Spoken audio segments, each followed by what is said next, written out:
అసలు డిఫ్లెక్షన్ అంటే ఏంటి? దానికి రిలేటెడ్ ఏముంటాయి అసలు? మనం ఏమేమి డిటర్మైన్ చేయాల్సొస్తది? వీటి గురించి ఇప్పుడు మనం డిస్కస్ చేసుకుందాం. So, starting of okay. With ఏంటంటే మనకి ఈ డిఫ్లెక్షన్ డిటర్మైన్ చేయడానికి మనకు మెథడ్స్ ఉంటాయి. ఆ మెథడ్స్‌కి వెళ్ళే ముందు అసలు ముందు డిఫ్లెక్షన్ అంటే ఏంటి? అసలు డిఫ్లెక్షన్ మనం ఎక్కడి నుండి తీసుకుంటున్నాం అనేది చూద్దాం. So, yes starting sir. Of with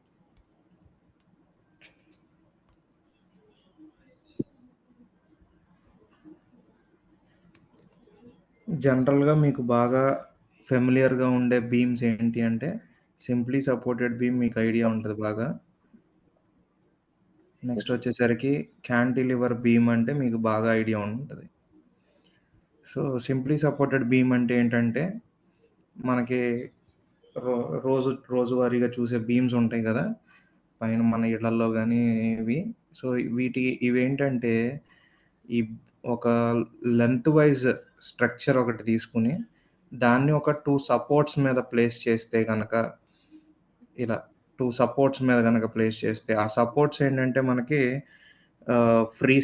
అంటే సింప్లీ సపోర్ట్స్ గానీ, రోలర్ సపోర్ట్స్ గానీ అవ్వచ్చు. సో, అటువంటి సపోర్ట్స్ మీద మనం ప్లేస్ చేసి ఉంచితే గనక దాన్ని సింప్లీ సపోర్టెడ్ బీమ్ అంటాం. అదే ఒక లెంత్ ఉన్నటువంటి ఒక స్ట్రక్చర్ ఒక ఎండ్ కంప్లీట్‌గా అరెస్ట్ చేసేసాం. అరెస్ట్ అంటే sense it will not any it will not have any movement అన్నమాట ఒక ఎండ్‌లో. అది కనీసం పక్కకు గూడా జరగలేని స్టేజ్‌లో మనం ఫిక్స్ చేసేస్తే దాన్ని క్యాంటిలివర్ బీమ్ అంటాం. ఇంకో ఎండ్ వచ్చేసరికి ఫ్రీగా ఉంటది. One end is fixed completely and the other one will be free అన్నమాట. ఎటువంటి సపోర్ట్ మీద రెస్ట్ అవ్వకుండా అలా మీకు స్ట్రెయిట్ ఒక మెంబర్ లాగా గనుకుంటే దాన్ని మనం ఒక క్యాంటిలివర్ బీమ్ అని చెప్పి పిలుస్తాం. ఇప్పుడు ఈ 2 బీమ్స్‌కి మీకు డిఫ్లెక్షన్ డిటర్మైన్ చేయమని చెప్పేసి మనకి యూనిట్ సిలబస్‌లో ఉంది. సో, ఈ బీమ్స్‌కి ఏంటంటే మనం జనరల్‌గా బీమ్స్ ఎందుకు వాడతాం మనం? దాని మీద లోడ్ అనేది ప్లేస్ చేసుకుంటే, ఆ లోడ్ అది బేర్ చేయగలిగేటట్టుగా దాన్ని డిజైన్ చేసుకుంటాం. సో, ఈ బీమ్ పనేంటి అంటే, దాని మీదొచ్చేటువంటి లోడ్ ఒక పాయింట్ లోడ్ అవ్వచ్చు, లేదంటే ఒక యూనిఫార్మ్‌లీ డిస్ట్రిబ్యూటెడ్ లోడ్ అవ్వచ్చు. ఏదైనా గానీ దాని మీదకొచ్చే లోడ్‌ని భరించడమే దాని పని. అయితే మనం ఈ బీమ్స్ అన్నీ కూడాను ఒక ఎలాస్టిక్ మెంబర్ కింద కన్సిడర్ చేస్తాం. Any beam will be considered as an elastic member. For example ఇప్పుడు ఒక రబ్బర్ బ్యాండ్ తీసుకున్నాం అనుకోండి. ఆ రబ్బర్ బ్యాండ్ మనకి పైన అటు ఇటు టైట్‌గా కట్టేసేసి, మధ్యలో మనం వేలుతో నొక్కితే ఏమవుతది రబ్బర్ బ్యాండ్ మనకి కిందకి బెండ్ అయినట్టుగా ఆర్చ్ షేప్ లాగా బెండ్ అవుద్దా లేదా? The same thing will be happening in the beams also అన్నమాట. ఈ బీమ్స్‌లో కూడా జరిగేదది. ఇప్పుడు ఎప్పుడైతే మీరొక సింప్లీ సపోర్టెడ్ బీమ్ ఇలా తీసుకొని దాని మీద లోడ్ ఇలా అప్లై చేశారో, ఆటోమేటిక్‌గా point of application of load దగ్గర మీకేమవుతదంటే బీమ్ కిందకిలా కిందకి ఎలాస్టిక్ మెంబర్ అవ్వడం వల్ల కిందకిలా దిగుతుందనమాట. ఆ దిగినప్పుడు మరి ఈ ఒక్క పాయింట్ మాత్రమే కిందకి దిగదు గదా! ఆర్చ్‌లాగా ఈ మూల నుండి ఆ మూల వరకు మొత్తాన్ని బెండ్ చేసుకుంటా వెళ్ళిద్ది. అదే ఈ పోర్షన్ అనమాట. ఓకే. సో, దీన్ని 2 భాగాల కింద చూడొచ్చు మనం. ఫస్ట్ ఏంటంటే మనం లోడ్ అప్లై చేస్తున్నాము. ఒక సింప్లీ సపోర్టెడ్ బీమ్ దాని మీద లోడ్ అప్లై చేసాం. ఎప్పుడైతే లోడ్ అప్లై చేసామో మనం ఆటోమేటిక్‌గా ఆ సింప్లీ సపోర్టెడ్ బీమ్ ఏమవుతుందంటే దాని యొక్క బెండింగ్ అనేదొస్తుంది. బీమ్ ఈ ఆకారంలోకి బెండ్ అయిపోతుంది. బీమ్ అనేది ఈ ఆకారంలోకి బెండ్ అయిపోతుంది. So, this is what happens అనమాట. అదే ఒక క్యాంటిలివర్ బీమ్ చూసుకుంటే. క్యాంటిలివర్ బీమ్ వచ్చేసరికి ఏమవుతుంది? ఇటు పక్కన ఫిక్స్‌డ్ కాబట్టి దీని మీద ఫర్ ఎగ్జాంపుల్ ఎండ్‌లో లోడ్ పెట్టామనుకుందాం ఫర్ ఎగ్జాంపుల్. ఈ లోడ్ పెట్టడం వల్ల ఏమవుతుంది? ఆటోమేటిక్‌గా బీమ్ అనేది ఇటు పక్కన ఈ పొజిషన్‌లో ఫ్రీ గదా! అసలు ఎటువంటి సపోర్ట్ అనేది లేదు గాబట్టి, ఈ ఫిక్స్‌డ్ దగ్గరికొచ్చేసరికి ఏమవుతుందంటే మీకు అది ఫిక్స్‌డ్ కాబట్టి మీకు అక్కడ బెండు అవ్వదు. కనీసం స్లోప్ కూడా రాదనమాట. ఇలా బారుగా ఉన్నటువంటి బెంబరు కొంత దూరం వరకు స్ట్రెయిట్‌గానే ఉండి, తర్వాత ఒక్కసారిగా ఇలా బెండ్ అవుతుంది. ఓకే. క్యాంటిలివర్‌లో లోడ్ అప్లై చేయడం వల్ల జరిగేది ఇదనమాట. అయితే ఈ రెండిట్లో మీకు తేడా ఏంటి? ఇక్కడ ఏం జరుగుతుంది? అసలు మనం ఎందుకు ఈ డయాగ్రామ్‌లు గీస్తున్నాము అంటే, ఇక్కడ ఒరిజినల్ బీమ్ వేరే ఇంక్‌తో చూపిస్తాను. ఒక్క నిమిషం. ఒరిజినల్ బీమ్ లైన్ మీకిదండి. ఒరిజినల్ బీమ్ లైన్ ఇది. కానీ ఎప్పుడైతే లోడ్ ప్లేస్ చేసామో దాని బీమ్ ఆకారం ఏమైంది? ఈ లెవెల్‌కి పడిపోయిందనమాట. ఈ గ్యాప్ ఏదైతే ఉందో that is what we are speaking about as deflection. ఆ గ్యాప్ ఏదైతే ఉందో, ఆ గ్యాప్ మీకు డిఫ్లెక్షన్ కింద కన్సిడర్ చేసుకుంటాం. అదే క్యాంటిలివర్ బీమ్‌లో చూస్తే ఒరిజినల్ లైన్ ఆఫ్ బీమ్ వచ్చేసరికి ఈ లైన్‌లో ఉంటే, దాని యొక్క లోడ్ అప్లికేషన్ వల్ల బీమ్ అనేది ఈ లెవెల్‌కి బెండ్ అయినట్టు కనిపిస్తుంది. ఈ గ్యాప్ ఏదైతే ఉందో దాన్నే మనం డిఫ్లెక్షన్ అని జెప్పేసి పిలుస్తాం. అర్థమైందండి? Yes sir. రైట్. ఈ డిఫ్లెక్షన్‌తో పాటేంటంటే మనకి ఈ కర్వ్డ్ షేప్‌లో బెండ్ అవ్వడం వల్ల మనకి స్లోప్ అనేదొస్తుంది. యాంగిల్ అనమాట. ఈ యాంగిల్ ఎలా ఉంటది? దాన్ని ఎలా చూస్తాము ఏంటి అంటే, ఫర్ ఎగ్జాంపుల్ మీకొక సర్కిల్ ఐడియా ఉండుంటది గదా! సర్కిల్‌లో వచ్చేసరికి మనకి ఫర్ ఎగ్జాంపుల్ ఇది సర్కిల్ అనుకోండి. ఈ సర్కిల్‌లో మనం ఒక ముక్కని కన్సిడర్ చేసుకుందాం. అంటే ఒక కేక్ పీస్ లాగా కన్సిడర్ చేసుకుందాం. అప్పుడేమవుతది మీకు? సెక్టార్ అంటాం దాన్ని. ఇది ఐడియా ఉండుంటది గదా! Yes sir. ఈ సెక్టార్ ఏంటి అంటే ఆహ్, ఇది సర్కిల్‌కి సెంటర్ అనుకుంటే, ఇది సర్కిల్‌కి సెంటర్ అనుకుంటే, ఈ సెంటర్ మీదగా మీరు ఒక పీస్ ఆఫ్ సర్కిల్‌ని మీరు సెపరేట్ చేశారు. ఈ సెపరేట్ చేసినప్పుడు మధ్యలో యాంగిల్ ఎంత చేస్తుంది అని మీకు గనక తెలియాలి అంటే, ఇక్కడ ఈ ఎండింగ్ సర్కిల్ యొక్క ఎండింగ్ పాయింట్స్‌కి మీరు 2 టాంజెంట్స్ అటు ఇటు డ్రా చేసుకున్నారనుకోండి. 2 టాంజెంట్స్ అటు ఇటు డ్రా చేసుకుంటే, the angle subtended between 2 tangent lines at the top పైన సబ్టెండ్ చేసినటువంటి యాంగిల్ ఎంతైతే ఉంటదో, అదే యాంగిల్ ఈ సెంటర్‌లో గూడా ఈ సెక్టార్‌కి చేస్తుందనమాట. ఇక్కడ యాంగిల్ థీటా ఉంటే, ఇక్కడ యాంగిల్ గూడా థీటా ఉంటుందనమాట. That is what happens for a circular geometrical concept అనమాట అది మనకి. యాంగిల్ వచ్చేసరికి ఇక్కడ దీన్ని డిఫ్లెక్షన్ యాంగిల్ అంటాము.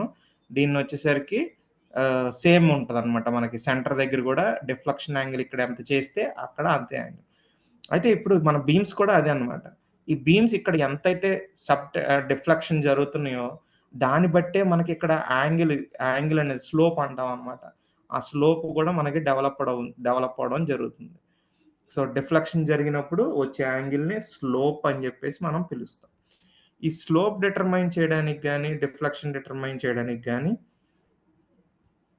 మనకి ఆహ్, ముందుగా ఏంటంటే డిఫరెన్షియల్ ఈక్వేషన్ ఫర్ డిఫ్లెక్షన్ అని జెప్పేసి ఒక కాన్సెప్ట్ ఉంది. స్లోప్ ఉంటుంది దానిలోనే, డిఫ్లెక్షన్ ఉంటుంది. ఇవన్నీ రిలేటెడ్ టు ఒక కాన్సెప్ట్‌లోకి తీసుకెళ్తుందన్నమాట. సో, దానికోసం ఏంటంటే ఫస్ట్ ఆఫ్ ఆల్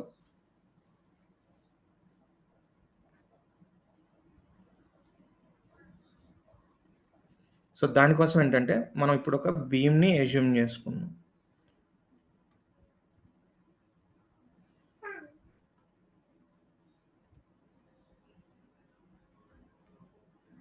ఇది బీమ్ అనుకుంటే, ఇప్పుడు ఈ బీమ్ అటు ఇటు సపోర్ట్ అయ్యుంది అని అనుకుందాం. దీనివల్ల ఇప్పుడు మనకి బీమ్ ఎలా బెండ్ అవుతుందనుకున్నాం? సెమీ సర్కిల్ లాగా ఇలా బెండ్ అవుతుందనుకున్నాం. ఈ సెమీ సర్కిల్ బెండ్ అయిన దాంట్లో నేనేం చేస్తానంటే, ఒక చిన్న సెక్టార్ పీస్‌ని మాత్రమే కన్సిడర్ చేసుకుంటా. అంటే ఇదిగోండి. చిన్న పీస్ అన్నమాట. ఈ 2 పాయింట్స్ మధ్య ఉన్నటువంటి కర్వ్‌ని మాత్రమే నేను కన్సిడర్ చేసుకుంటా. అయితే ఈ బీమ్ లైన్ ఏదైతే ఉందో, దాన్ని నేను ఒక ఒరిజినల్ లైన్ లాగా చూపించాలి కాబట్టి దీన్ని దీనికి యాక్సిస్ ఉంటది గదా! ఆ యాక్సిస్‌ని ఇక్కడ నేను డ్రా చేస్తున్నా. This is the axis line. Beam original axis line అనమాట. ఈ యాక్సిస్ లైన్‌కి ఆహ్, బేస్ చేసుకొని నేనిక్కడ ఏం చేశానిప్పుడు, ఇక్కడ 2 points on the curve. Curve మీద ఉన్నటువంటి బెండ్ అయినప్పుడు మనకు కర్వ్ షేప్‌లో వస్తది. సర్క్యులర్ కర్వ్ లాగా ఉంటది. ఆ కర్వ్డ్ స్ట్రక్చర్ మీద నేనొక 2 పాయింట్స్‌ని అస్యూమ్ చేసుకున్నా. ఆ 2 పాయింట్స్‌కి పేరు ఏమనిద్దామంటే, for example A and B అని అనుకుందాం. ఇప్పుడు ఈ ఏ అండ్ బికి ఆహ్, ఈ 2 పాయింట్స్‌కి ఈ కర్వ్ ఏదైతే ఉందో ఇక్కడ ఈ రెండిటి మధ్యన, ఫర్ ఎగ్జాంపుల్ ఇప్పుడు మీకు ఇక్కడ పక్కన గీస్తున్నా. ఏ, బి సెపరేట్‌గా పెద్దగా. ఏ, బి అనే పాయింట్స్ నేనిప్పుడు తీసుకున్న పాయింట్స్ ఈ 2 అనుకోండి. ఈ కర్వ్ రావాలంటే దీనికంటూ ఒక సెపరేట్ సెంటర్ ఉంటుందా? లేదా? ఆ సెంటర్ పాయింట్ ఇదనుకోండి ఫర్ ఎగ్జాంపుల్. ఆ సెంటర్ పాయింట్ ఏమైంది? ఇదని అనుకున్నాం. అదే ఇక్కడొచ్చేసరికి ఇది రావడానికి అదే బీమ్‌లో గనక ఇది రావాలంటే మనకి సెంటర్ ఇక్కడెక్కడో ఉందని అనుకుందాం. Okay. Centre of that curve is somewhere here. ఇప్పుడు దీనికి ఎప్పుడైతే మనం ఇలా సెక్టార్ లాగా గీసామో, ఇందాకడ టాంజెంట్స్ డ్రా చేయాలని అనుకున్నాం గుర్తుందా? ఆ టాంజెంట్స్‌ని ఇప్పుడు మనం డ్రా చేద్దాం అన్నమాట. ఆ టాంజెంట్స్‌ని ఏం చేద్దాం? డ్రా చేసుకుందాం. సో, కొంచెం పెద్దగా డ్రా చేసి చూపిస్తా మీకు. ఇది యాక్సిస్ లైన్. ఇది మీకు curve.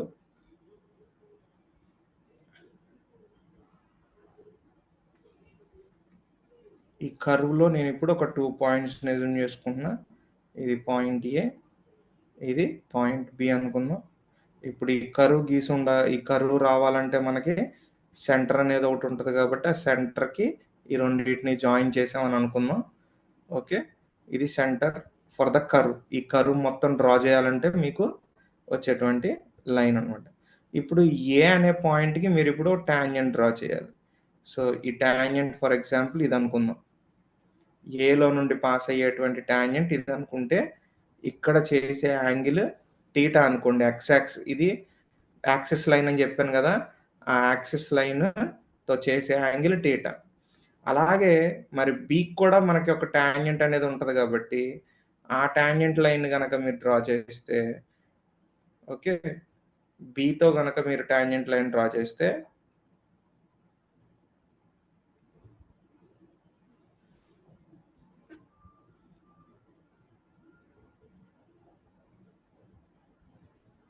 So, బీతో tangent line draw చేసినప్పుడు ఇక్కడ ఏమవుతుందంటే మీకు ఒరిజినల్‌గా ఇక్కడ ఏతో యాంగిల్ చేయాలంటే చాలా దగ్గరగా వచ్చింది మీకు ఇంక్లినేషన్ లైన్ అనేది.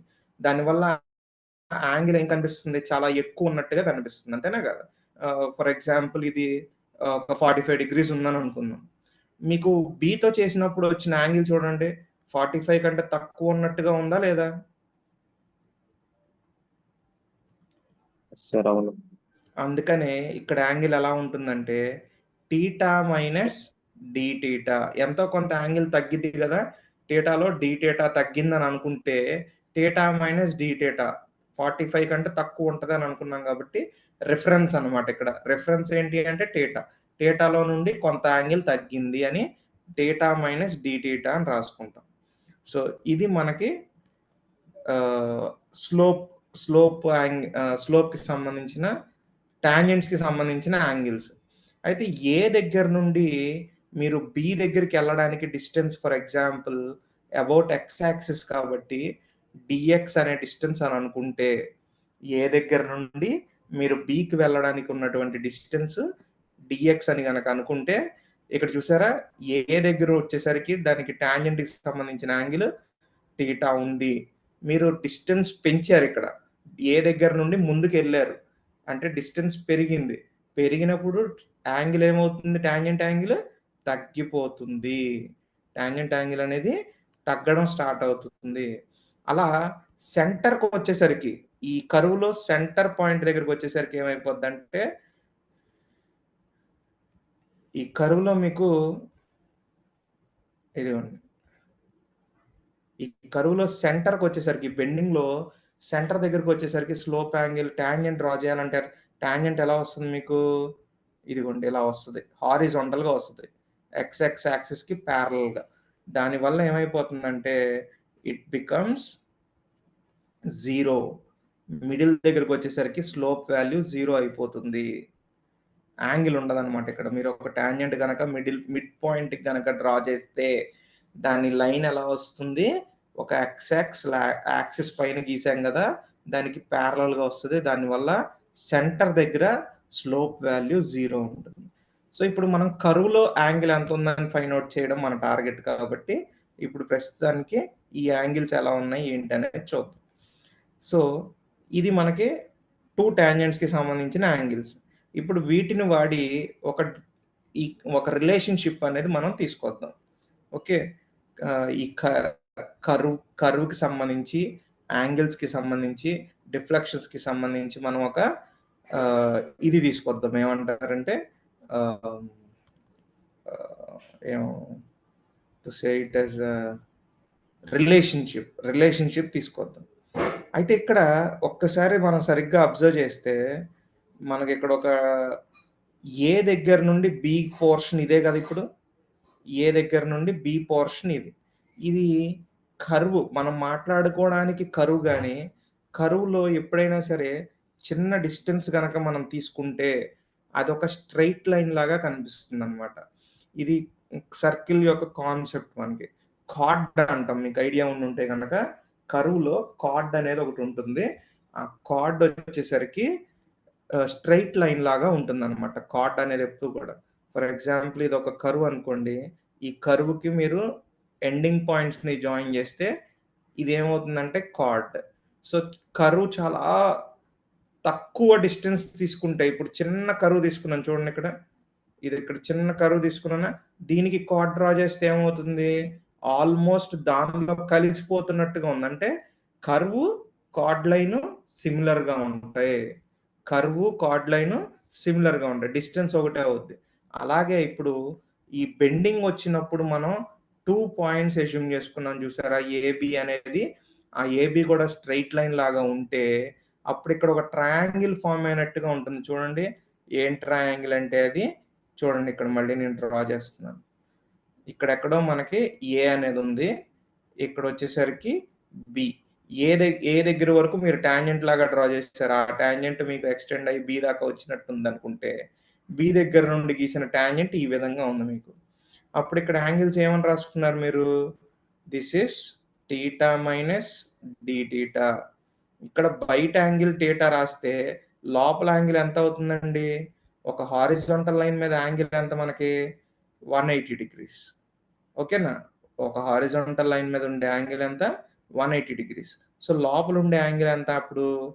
180 మైనస్ థీటా మైనస్ థీటా ఆహ్, సారీ 180 మైనస్ థీటా అంతే. 180 మైనస్ థీటా అవుతుంది లోపల angle. So, this angle is 180 minus theta. అప్పుడు ఇదొక ట్రయాంగిల్ గాబట్టి, ట్రయాంగిల్‌లో ఉండే టోటల్ యాంగిల్ ఎంత? 180 డిగ్రీస్. 180 డిగ్రీస్‌లో 3 యాంగిల్ కావాలి అనుకున్నప్పుడు, మొత్తం మీ రిమైనింగ్ యాంగిల్స్ అన్నిటిని మైనస్ చేసేయొచ్చు. సో, 180 మైనస్ థీటా ఇదొక యాంగిల్ మీకు ట్రయాంగిల్‌లో minus theta minus D theta ఇదొక యాంగిల్. ఇప్పుడు ఈ మైనస్‌ని లోపలికి అప్లై చేయండి. 180 minus 180 plus theta minus theta plus D theta. 180, 180 plus minus కాబట్టి క్యాన్సిల్ అయిపోతాయి. Plus theta minus theta cancel అయిపోతాయి. మీకు మిగిలేది డి థీటా. మీకు మిగిలే వాల్యూ డి థీటా. అంటే ఈ ట్రయాంగిల్‌లో ఉండే యాంగిల్ ఎంతండి ఇక్కడ? డి థీటా చేస్తుంది. అంటే నేను ఇందాక మీకు చెప్పాను గుర్తుందా? 2 టాంజెంట్స్ యొక్క 2 టాంజెంట్స్ యొక్క డిఫ్లెక్షన్ యాంగిల్ ఏదైతే ఉందో, ఆ డిఫ్లెక్షన్ యాంగిలే మీకిక్కడ స్లోప్ అవుతుంది అని చెప్పాను గదా! సో, ఆ యాంగిల్ ఫైండ్ ఔట్ చేయడానికే ఇదంతా చేసాం మనం ఇక్కడ. So, this angle is d theta. అలాగే మనం సెంటర్‌లో కూడా చేసే యాంగిల్ చెప్పాం గుర్తుందా మీకు? ఇక్కడ డిఫ్లెక్షన్ యాంగిల్ ఎంతైతే చేస్తుందో ఇక్కడ వచ్చేసరికి యాంగిల్ కూడా అదే ఉంటుంది, dθ. సో ఏబి అనే పోర్షన్కి వచ్చేటువంటి డిఫ్లెక్షన్ యాంగిల్ dθ అయితే సెంటర్లో చేసే యాంగిల్ కూడా dθ అవుతుంది. సో ఏబి అనే పోర్షన్కి మీకు వచ్చే స్లోప్ యాంగిల్ ఎంత అప్పుడు dθ. ఓకేనా? సో ఇప్పుడు ఈ dθ డిటర్మైన్ చేయడానికి మనకి ఈక్వేషన్స్ ఏమైనా ఉన్నాయా, ఎలా తెచ్చుకోవాలి మనం ఈ dθ వాల్యూని అనేది ఇప్పుడు ఒక్కసారి చూద్దాం. ఓకే, అయితే ఈ ఈక్వేషన్ తెచ్చుకోవడానికి బేసిక్గా ఏంటంటే మనకి బెండింగ్ ఈక్వేషన్ మీకు స్ట్రెంగ్త్ ఆఫ్ మెటీరియల్స్లోనే స్టార్టింగ్లో చెప్పుండి ఉంటారు ఇవి. బెండింగ్ మూమెంట్, తర్వాత Young's modulus, moment of inertia, వీటన్నిటి మీద మీకు బెండింగ్ స్ట్రెస్, ఈ కాన్సెప్ట్స్ అన్ని వచ్చినప్పుడు మీకు ఇది చెప్పుండి ఉంటారు.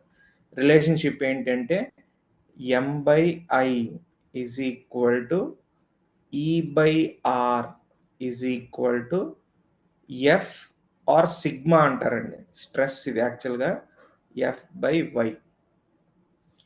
M/I is equal to E/R is equal to F/Y. F అంటే బెండింగ్ స్ట్రెస్. ఇప్పుడు మనకి యాక్చువల్గా ఈ స్ట్రెస్తో రిలేషన్షిప్ మనకు డిస్కషన్లో లేదు. మనం మాట్లాడబోయేది ఏంటంటే ఒక కరువులో ఉన్నటువంటి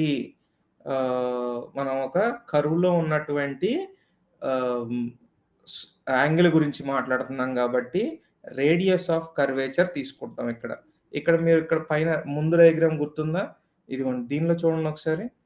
ఏ అనే పాయింట్ నుండి సెంటర్కి ఉన్న లైన్ డిస్టెన్స్ ఉంది చూసారా, దాన్నే మనం రేడియస్ ఆఫ్ కర్వేచర్ అని పిలుస్తాం. అలాగే ఓ దగ్గర నుండి బీకి ఉంది చూసారా, ఇది ఆర్క్ గీయాలంటే రెండు కూడా సేమ్ ఉండాలి కదా. సో ఈ రెండు కూడా రేడియస్ ఆఫ్ కర్వేచర్ అని చెప్పి పిలుస్తాం. So this radius of curvature is taken. అలాగే మనం ఇక్కడ అసలు ఏం మాట్లాడుకుంటున్నాం? కర్వ్ బెండ్ అవ్వడం గురించి మాట్లాడుకుంటున్నాం.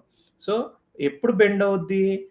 బీమ్లో బెండింగ్ మూమెంట్ వచ్చినప్పుడు, బెండింగ్ మూమెంట్ అప్లై అయినప్పుడు మీకు బెండింగ్ అనేది వస్తుంది. అందుకనే ఈ రెండు పార్ట్స్ని మనం తీసుకుంటాం. బెండింగ్ ఈక్వేషన్లో ఈ రెండు పార్ట్స్ని మనం తీసుకోవడం జరుగుతుంది. బెండింగ్ ఈక్వేషన్ నుండి మనం తీసుకోబోయే పార్ట్ ఏంటి అంటే అప్పుడు ఫైనల్గా M/I is equal to E/R. అసలు M అంటే ఏంటి చెప్పాను కదా ఇప్పుడే, bending moment of the beam. మీరు ఏ బీమ్ తీసుకుంటే ఆ సంబంధించిన బీమ్కి బెండింగ్ మూమెంట్ ఆ లోడ్ కింద ఎంత వస్తుంది అని మనం చూసుకుంటే బెండింగ్ మూమెంట్ అవుతుంది. Next I, moment of inertia అంటే ఒక బీమ్కి ఎప్పుడు కూడా క్రాస్ సెక్షన్ ఉంటుంది కదండి. ఆ క్రాస్ సెక్షన్ సైజును బట్టి మీకు ఈ మూమెంట్ ఆఫ్ ఇనర్షియా అనేది చేంజ్ అవుతూ ఉంటుంది. దాని గురించి I అన్నమాట. నెక్స్ట్ E వచ్చేసరికి యంగ్స్ మాడ్యులస్. మీరు బాగా ఈ పదాన్ని ఎక్కడ విని ఉంటారంటే స్టీల్ అంటే టెన్షన్ టెస్ట్ చేసి ఉంటే స్ట్రెంగ్త్ ఆఫ్ మెటీరియల్స్ ల్యాబ్లో ఒక ఐరన్ బార్ తీసుకుని దాన్ని టెన్సైల్ మిషన్లో పెట్టి మీరు బ్రేక్ చేసి ఉంటే ఈ యంగ్స్ మాడ్యులస్ ఆఫ్ స్టీల్ని మీరు ఫైండ్ అవుట్ చేసి ఉంటారు. అలాగే ప్రతి మెటీరియల్కి కూడా modulus of elasticity or Young's modulus or modulus of elasticity అంటాం దీన్ని. బీమ్కి ఎలాస్టిసిటీ ఉంటేనే కాబట్టి మనకు బెండింగ్ వస్తుంది. బీమ్కి ఎలాస్టిసిటీ లేదనుకోండి బెండింగే రాదు కదా. అందుకే ఈ అనమాట. నెక్స్ట్ లాస్ట్ది వచ్చేసరికి చెప్పాను కదా ఆల్రెడీ, R అంటే రేడియస్ ఆఫ్ కర్వేచర్. ఎంత కర్వ్ లాగా ఫామ్ అయింది అనేది ఈ రేడియస్ని బట్టే మనకు తెలుస్తుంది. సో ఈ నాలుగిటిని మనం ఇప్పుడు ఈక్వేషన్ కింద వాడుకొని మనకు కావాల్సిన డిఫ్లెక్షన్ని, మనకు కావాల్సినటువంటి స్లోప్ని డిటర్మైన్ చేసుకోబోతున్నాం. సో దానికి ఈ రేడియస్ ఆఫ్ కర్వేచర్ మన దగ్గర ఇప్పుడు కర్వ్ దగ్గర నుండి వస్తుంది కాబట్టి ఆ ఒక్క టర్మ్ని ఒక పక్క నుంచి మిగిలినవన్నీ ఇంకొక పక్కకు తీసుకెళ్ళిపోతాను. అప్పుడు ఈ ఈక్వేషన్ని రీరైట్ చేస్తే ఏమవుద్ది, 1/r is equal to m/e అనేది న్యూమరేటర్లో ఉంది, ఇటు పక్కకు వస్తే డినామినేటర్లోకి అవుతుంది కాబట్టి ఈఐ అవుతుంది. ఈఐ అనే పదాన్ని రెండింటిని కలిపి మనం ఏమని పిలుస్తామంటే ఫ్లెక్జరల్ రిజిడిటీ అంటాం. ఏమని పిలుస్తాము? ఫ్లెక్జరల్ రిజిడిటీ అంటాం. Okay, EI is called to be as flexural rigidity.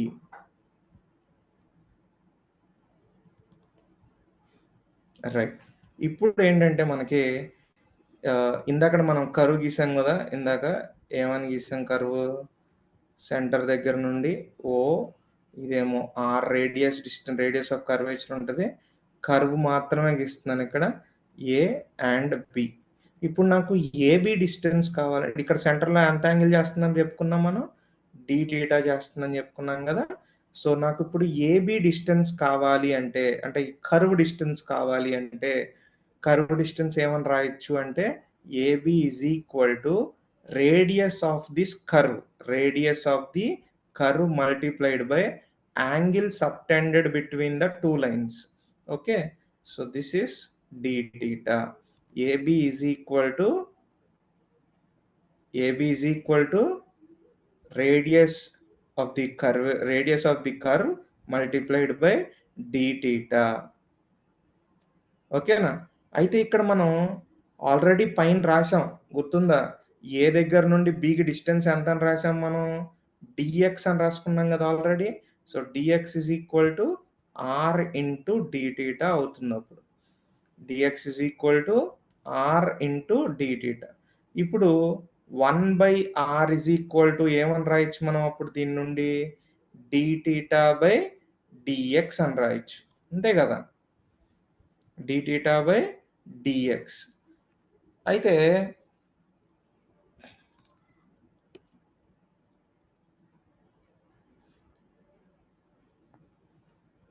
ఇక్కడ ఏమవుతుందంటే స్లోప్ మీకు ఏ దగ్గర వచ్చేసరికి ఎక్కువ ఉంటుంది, బి దగ్గరకు వచ్చేసరికి డిస్టెన్స్ పెరుగుతుంటే ఏమవుతుందని చెప్పుకున్నాం ఇందాక?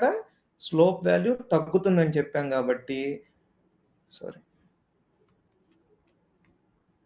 స్లోప్ వాల్యూ మీకు ఇక్కడ చూడండి ఒకసారి, 1/r is equal to d theta by dx అని రాసాం కదా.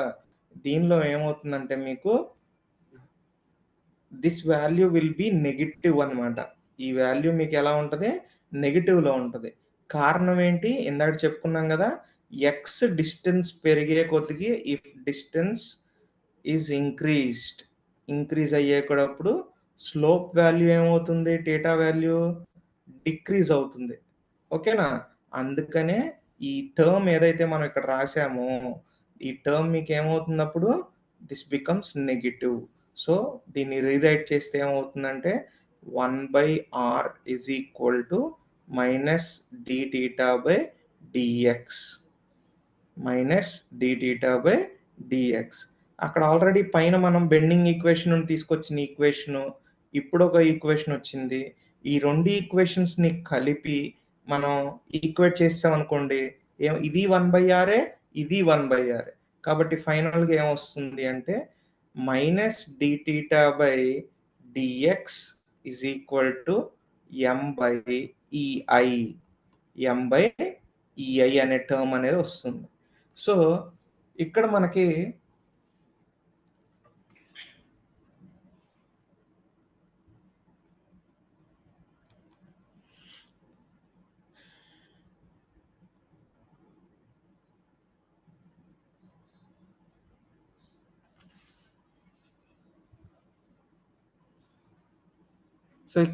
ఏంటంటే ఈ మైనస్ అటుపక్క తీసుకెళ్ళిపోయాం అనుకోండి, d theta is equal to, అలాగే డిఎక్స్ను కూడా అటుపక్క తీసుకెళ్ళిపోతే m/ei ఇంటూ డిఎక్స్ అవుతుంది ఈక్వేషన్. m/ei ఇంటూ డిఎక్స్ అవుతుంది. కానీ ఇక్కడ ఏంటంటే మనకి ఇంకొక చిన్న విషయం, ఏంటంటే డి టీటా బై డిఎక్స్ అనేది ఇక్కడ టీటా వచ్చేసరికి మనకి దేని మీద డిపెండెంట్? డిఫ్లక్షన్ వస్తేనే మీకు ఇక్కడ డిఎక్స్ అనేది డిఫ్లెక్షన్ వస్తేనే స్లోప్ అనేది వస్తుంది. అందుకనే ఇక్కడ టీ టీటా అనేది d square y by dx కూడా అవుతుంది, డిఎక్స్ స్క్వేర్ అవుతుంది. డి టీటా బై డి ఎందుకు ఇలా వచ్చింది అనేది ఒకసారి చూద్దాం. స్లోప్ కావాలి అంటే డిఫ్లెక్షన్ వస్తేనే వస్తుంది.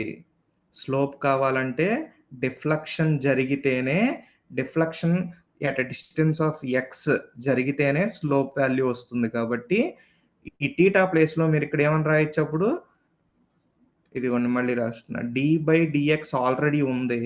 టీటా ప్లేస్లో ఏమని రాయొచ్చు, డివై బై డిఎక్స్ అని రాయొచ్చు. అప్పుడు ఆటోమేటిక్గా d square y by dx square అవుతుంది. సో ఇప్పుడు d theta by dx value already ఈ వాల్యూ వచ్చింది కాబట్టి దాన్ని మళ్ళీ రీప్లేస్ చేద్దాం ఇందాక వచ్చిన ఈక్వేషన్తో. సో ఇందాక ఏమని రాసాం, d theta by dx equal to minus M by EI అని రాసాం కదా. ఇప్పుడు వచ్చిన దాని ప్రకారం ఏమని రాయొచ్చు, d square y by dx square equal to minus M by EI.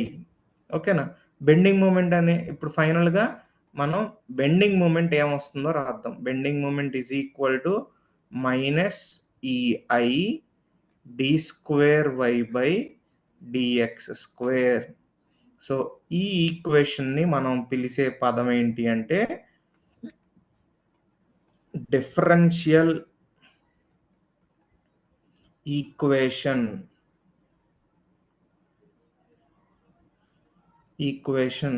For deflection. ఇదే మన డిఫరెన్షియల్ ఈక్వేషన్ ఫర్ డిఫ్లెక్షన్ అన్నమాట.